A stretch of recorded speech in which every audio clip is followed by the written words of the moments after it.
दोस्तों जब आप है ना मोरसिस में आते हो तो आपको पहले मंथ का जो आपका रेंट होता है ना किराया वो आपका एजेंट देता है। उसके बाद आपको देना पड़ता है। काफ़ी बंदे क्या करते हैं कि 1-2 महीने के बाद है ना अपना रूम चेंज कर लेते हैं। वो उनको मिल जाता है, बोलता नहीं हम दूसरा घर लेंगे, ठीक है घर ले लो।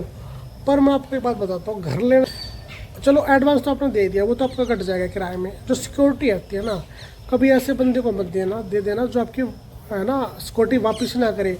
मोरसिस में एक बंदा है क्वार्टर बोन में, कैंडोस में उसके घर है। वो बंदा कभी किसी को सिक्योरिटी वापस नहीं करता है, ठीक है।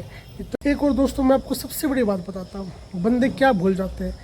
आप कभी भी मोरसिस में आ रहे हो ना तो प्लीज़ आप है ना जब पैसे सेंड करवाते हो ना तो आपको अच्छे रेट नहीं मिल पाते। क्यों नहीं मिल पाते मैं बताता हूँ आपको। 10 दिन एक जगह जॉब करते हैं फिर उसको छोड़ देते हैं, क्योंकि दोस्तों आप कहीं भी काम कर लो आपको है ना हफ्ता 10 दिन का कहीं भी आपको पैसा नहीं मिलने वाला। मोरसिस में कोई होगा जो देगा, अदरवाइज कोई नहीं देता। तो आपको प्रॉपर एक जॉब करनी है 2-3 महीने तक, फिर उसके बाद आपको ड्रॉप करनी है। या फिर कोई आपको कोई अच्छी जॉब मिल रही है तो उसको करो, ये नहीं कि आप बार बार जॉब को चेंज करते रहोगे।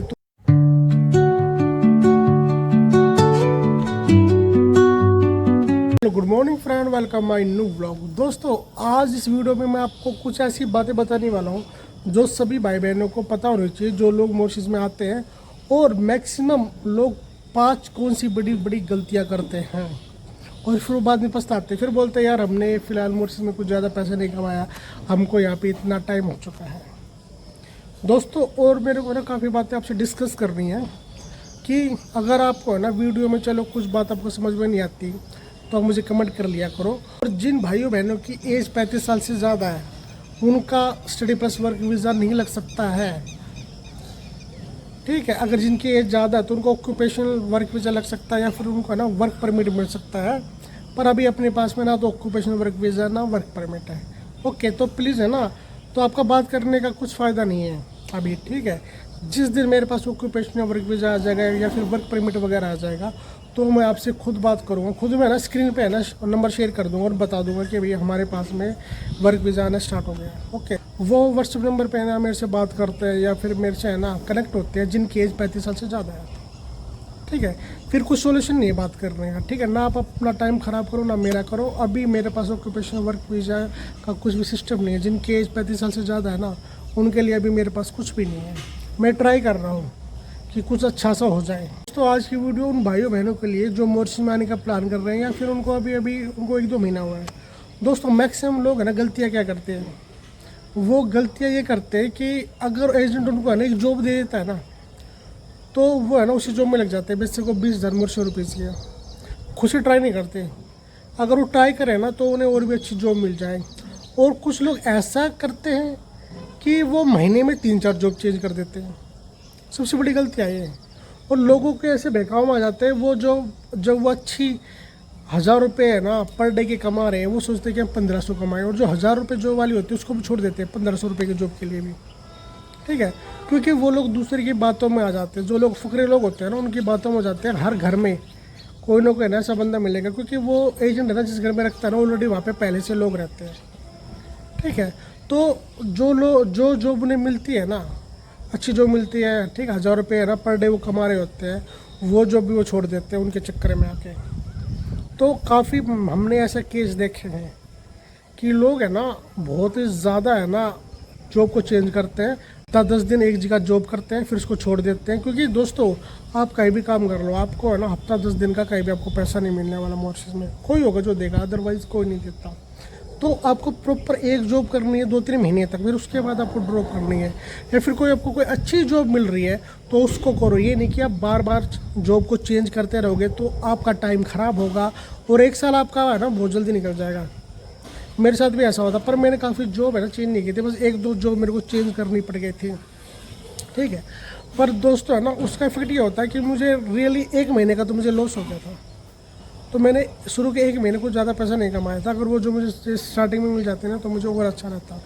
पर फ़ायदा ये होगा कि मैंने जॉब को ट्राई किया और मेरा 1 साल बहुत अच्छा निकल गया, ठीक है। तो फिर आप है ना बार बार जॉब को चेंज मत करो, उससे आपके टाइम जाने वाला है, ठीक है। तो इस चीज़ को है ना रिमाइंड करना। दूसरा और मैं आपको एक सबसे बड़ी बात बताता हूँ, मोरसिस में लोग क्या गलती करते हैं।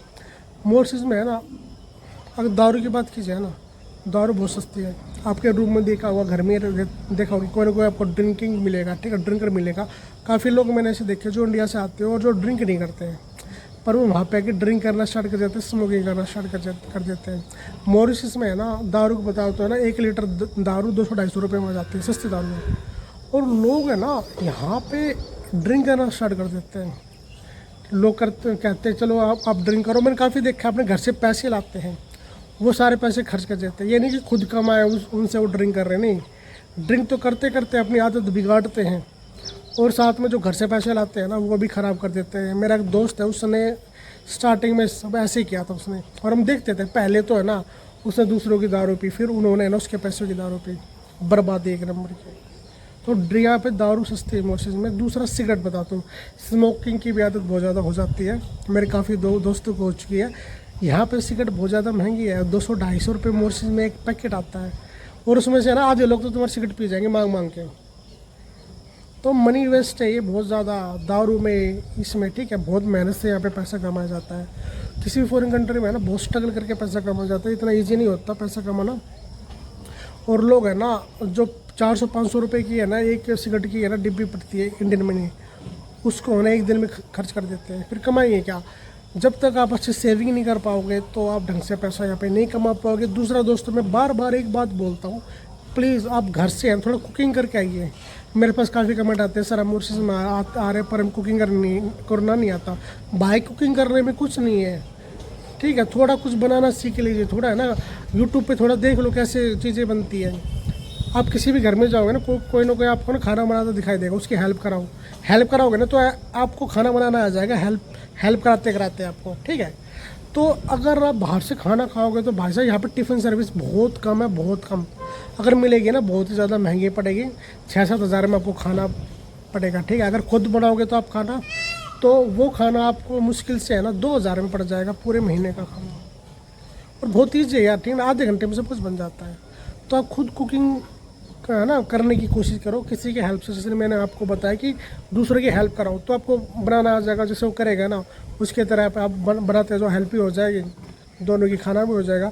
और एक मैं आपको टिप देता हूँ, अगर खाना है ना अगर आप शेयर करके करोगे ना उसमें आपको बहुत ज़्यादा फ़ायदा होगा। शेयर करने से खाना सस्ता भी आता है और कोई ना कोई आपकी हेल्प करेगा तो खाना जल्दी बन जाएगा। खुद अकेले करोगे ना तो उसमें है ना थोड़ा टाइम ज़्यादा लगेगा आपका, ठीक है। एक तो जब 2-3 बंदे खाना बनाते हैं ना उसमें उतना टाइम लगता है, आधा घंटे बस। और दूसरा है ना जो अकेले बंदा खाना बनाता है तो उसमें टाइम ज़्यादा लगता है। तो है ना ये ठीक रहेगा अगर कोई 2 बंदे को अच्छे बंदे हैं, सोच भी मिलनी चाहिए ना। ये नहीं कि एक खर्चा कर रहा है, एक पैसे नहीं दे रहे, एक हेल्प करवा रहा है, दूसरा मज़े से पड़ा है। तो ऐसे लोगों के संपर्क में नहीं रहना है। 2-3 जो आपके अच्छे बंदे हैं, 1-2 बंदे, उनके साथ खाना शेयर करके आप यहाँ पर रह सकते हो, ठीक है। तो बाहर से खाना कि है ना आप मॉरिशस में सोच भी नहीं सकते, नहीं तो कुछ फ़ायदा नहीं होगा आपको यहाँ पे। एक और दोस्तों मैं आपको सबसे बड़ी बात बताता हूँ, बंदे क्या भूल जाते हैं। आप कभी भी मॉरिशस में आ रहे हो ना तो प्लीज़ आप है ना जब पैसे सेंड करवाते हो ना तो आपको अच्छे रेट नहीं मिल पाते। क्यों नहीं मिल पाते मैं बताता हूँ आपको। कम से कम आपको ना 180 से ऊपर रेट मिलना चाहिए। 185, 190 तो नहीं मिलेगा, पर 185 का तो आपको रेट मिलना चाहिए मॉरिशस में स्टूडेंट को जब आप पैसे ट्रांसफ़र करवाते हो, ठीक है। अगर रेट ढंग से नहीं आएगा तो फिर पैसे आए ना ढंग से बन नहीं पाएंगे आपके। तो आपको है ना 1.85 का तो कम से कम ना आपको रेट मिलना चाहिए। वो रेट कैसे मिलेगा, काफ़ी बंदी गलती कर देती है, अपने एजेंट से बोल के नहीं आते, भाई हम जो कमाएंगे ना तो हमारे घर पे पैसे भिजवाना है ना आपके काम है, ठीक है। वो ईजिली करवा सकते हैं क्योंकि उनके बंदे आते हैं, उनको कॉलेज में फ़ीस जमा करानी पड़ती है, वो आपकी सैलरी वापस जमा करा देंगे। और जो नए बंदे आएंगे वो इंडियन मनी देंगे, ठीक है, वो आपके अकाउंट में जमा करा देंगे। मैं भी ऐसे करता था। तो आपको अपने एजेंट से है ना बात करनी, सर प्लीज़ आपको मेरी हेल्प करनी है और आपको जो मैं कमाऊँगा, जो सैलरी दूँगा वो आपको है ना भिजवानी है। एजेंट क्या कहता है, यार मेरे को है ना 50,000 मॉरिशस है ना मेरे को दे दो, आप अपने और अपने फ्रेंड के ना दोनों मिला के ना उसको दे सकते हो। ऐसे मैं ऐसे करता था क्योंकि एजेंट को नहीं चाहिए, एजेंट को ना 20-22 हज़ार रुपये चाहिए। एजेंट को है ना 50-60 हज़ार रुपये की उनको जरूरत पड़ती है, ठीक है। कोई बंदा आता है ना तो उसके लिए तो आपको है ना यहाँ से मॉरिशस रुपये जो है इकट्ठे करके या फिर 2 महीने में कर लो या फिर 1 महीने की सैलरी, मैं तो कहता हूँ कि है ना पर मंथ की है ना आपको सैलरी इकट्ठी करके उनको दे देनी है। क्योंकि रूम में पैसे रखने का कुछ फ़ायदा नहीं है, चोरी वगैरह काफ़ी हो जाती है। दोस्तों जब आप है ना मॉरिशस में आते हो तो आपको पहले मंथ का जो आपका रेंट होता है ना किराया, वो आपका एजेंट देता है। उसके बाद आपको देना पड़ता है। काफ़ी बंदे क्या करते हैं कि 1-2 महीने के बाद है ना अपना रूम चेंज कर लेते हैं, वो उनको मिल जाता है, बोलता नहीं हम दूसरा घर लेंगे, ठीक है घर ले लो। पर मैं आपको एक बात बताता हूँ, घर लेने से पहले ना जो मालिक होता है वो क्या बोलता है कि मुझे सिक्योरिटी चाहिए, जितना किराया उतना मेरे को सिक्योरिटी चाहिए पर बंदे की। जैसे 4,000 रुपये महीने का किराया, मोशन रुपये 4,000 रुपये, उतना मेरे को सिक्योरिटी चाहिए और एडवांस चाहिए, ठीक है। चलो एडवांस तो आपने दे दिया, वो तो आपका कट जाएगा किराए में। जो सिक्योरिटी आती है ना, कभी ऐसे बंदे को मत दे देना जो आपकी है ना सिक्योरिटी वापस ना करे। मॉरिशस में एक बंदा है, क्वार्टर बोन में, कैंडोस में उसके घर है, डॉक्टर नाम है उसका नाम डॉक्टर हो, ठीक है। नाम वगैरह तो मैं उसको भूल चुका हूँ, ठीक है, क्योंकि पहले जो लोग रहते हैं ना तो उन्होंने छोड़ दिया पहले है ना। तो मैं उसका केस बताता हूँ। वो बंदा कभी किसी को सिक्योरिटी वापस नहीं करता है, ठीक है। इतना घटिया बंदा, डॉक्टर है वो, क्वार्टर बोन्स में और कैंडोस में उसके मकान है, ठीक है। लालूस की तरफ है ना, आगे पालमे की तरफ जाओगे तो उसके 2-3 उधर मकान है, ओके। और कैंडोस में है ना विक्टोरिया हॉस्पिटल के पास में उसके मकान है। मकान की कंडीशन कुछ ज़्यादा नहीं, काम कराते नहीं मकानों में, ठीक है। और सिक्योरिटी मोटी लेता है, 4-4 हज़ार रुपये पर मंथ का सिक्योरिटी लेता है और एडवांस लेता है। एडवांस तो किराए में कट जाता है पर सिक्योरिटी नहीं देता। मेरे फ्रेंड के 8,000 रुपये उसने मारे हुए हैं, ठीक है। तो आपको ऐसे बंदों से बचना है, प्रॉपर है ना। ये अगर आप सिक्योरिटी दे रहे हो, क्या आप सिक्योरिटी दो मत ना, ऐसे बंदे का घर लो। काफ़ी बंदे ऐसे जो सिक्योरिटी नहीं मांगते, सीधा एडवांस मांगते हैं, ठीक है। अगर किसी को चाहिए ना घर मकान वगैरह कुछ भी है ना, तो मुझे बता देना, मैं आपकी हेल्प करता हूँ उस चीज़ में। दोस्तों जो मैं हेल्प करता हूँ ना, मुझे आपको बात कहने की ज़रूरत भी नहीं है, ठीक है। पर मुझे पता है कि बंदों की क्या क्या प्रॉब्लम्स होती है, बंदों से क्या क्या प्रॉब्लम होती है, तो हेल्प करनी चाहिए। और काफ़ी बंदे दोस्तों ऐसे रहते हैं, देखो किसी को जॉब की ज़रूरत है, मेरे उससे कुछ मैटर नहीं, मैं उसको जानता नहीं, मेरे पास व्हाट्सएप पे है ना मतलब नंबर आते हैं, सर आप हमारी हेल्प कर दो, मैं इनको नंबर देता हूँ। और बोलते हैं कि वो मुझसे बोलते हैं कि सर आप बात कर लो। अरे भैया मैं आपको नंबर दे रहा हूँ, मेरा नाम ले देना, बात तो कर सकते हो। तो ऐसे ऐसे बंदे भी काफ़ी है कि मैं बात भी मैं ही करूँ, बताओ भैया। अपने एजेंट से उन्होंने बात नहीं करनी, ठीक है। और मैं हेल्प कर रहा हूँ तो ऐसे कैसे करते हैं कि भाई मैं खुद ही बात करूँ, यार पता नहीं, ये मतलब काफ़ी है ना अजीब अजीब टाइप के ना लोग है ना, ऐसे रिएक्ट करते हैं। हेल्प कमेंट आया मेरे पास में अब्दुल हफीज़ का, उन्होंने पूछा कि उनकी एज 49 हो चुकी है, क्या उनको फूड डिलीवरी का काम मिल जाएगा। भाई काम तो मिल जाएगा, काम की कोई दिक्कत नहीं, ठीक है। अगर आप मॉरिशस में आओगे ना तो आपको काम मिल जाएगा। स्टडी प्लस वर्क वीज़ा वाले भी वो काम कर सकते हैं, स्टूडेंट भी काम कर सकते हैं, जिनके पास वर्क वीज़ा वो भी काम कर सकते हैं। अगर आप चाहो कि आपको स्टडी प्लस वर्क वीज़ा आपको नहीं मिल सकता, 49 आपकी एज हो चुकी है, ठीक है। पर दोस्तों मैं आपको एक बात बताने वाला हूँ कि यार 50 साल है ना बहुत ज़्यादा एज हो जाती है। 50 साल है ना, 49-50 साल है ना, आप किसी बाहर कंट्री में है ना आने के लिए है ना बहुत ज़्यादा स्ट्रगल करना पड़ता है दोस्तों, ठीक है। तो मैं राय नहीं देता कि आप 50 साल में किसी बाहर कंट्री में और काम करो। बहुत तो है ना लोगों की प्रॉब्लम्स होती है, मजबूरी होती है। जो 50 साल में बंदा सोचता रहे कि मैं बाहर किसी कंट्री में और काम करूँ, ठीक है। तो इतनी है ना कमी है ना, क्योंकि जो इंडिया में सैलरी मिलती है, जो कमाई होती है, उससे लोगों को है ना काम नहीं चल पाता है। बहुत कम लोग हैं कि जो अपनी सैलरी से, जो अपनी कमाई से इंडिया में संतुष्ट है, जो अच्छा कमा रहे हैं। नहीं तो मोस्टली है ना 50 साल की एज में भी ना, 52 साल की एज में भी बाहर आने की सोच रहे हैं। मेरे पास एक कमेंट आया था कि एक केस थी 55। भाई ये एज काम करने के भाई नहीं होती। आप इंडिया में है ना थोड़ा देखो, लंबे समय तक रहना, तो ठीक है। नहीं तो दोस्तों है ना बाहर स्ट्रगल बहुत करना पड़ता है। नौजवान लोग होते हैं ना जो भाई जिनका नया खून है ना, वो ही यहाँ पे थोड़ा स्ट्रगल कर सकते हैं, ठीक है। मैं ये नहीं कह रहा कि 50 साल का बंदा काम नहीं कर सकता, काम कर सकता है। पर मेरी ये राय है कि भाई आप है ना, आप ना तो भी यहाँ पे है ना कम से 12-13 घंटा काम करना पड़ेगा, तब जाके अच्छी कमाई होती है। इतना काम करोगे तो है ना इस एज में बॉडी भी पेन करने लग जाती है, ठीक है। तो ये है कि बाकी है ना मेरे पास ऑक्यूपेशनल वर्क वीज़ा का मेरे पास अभी कुछ नहीं है। मैं ट्राई कर रहा हूँ, 1-2 महीने में मैं आपको बता दूँगा कैसा क्या सिस्टम है, ठीक है।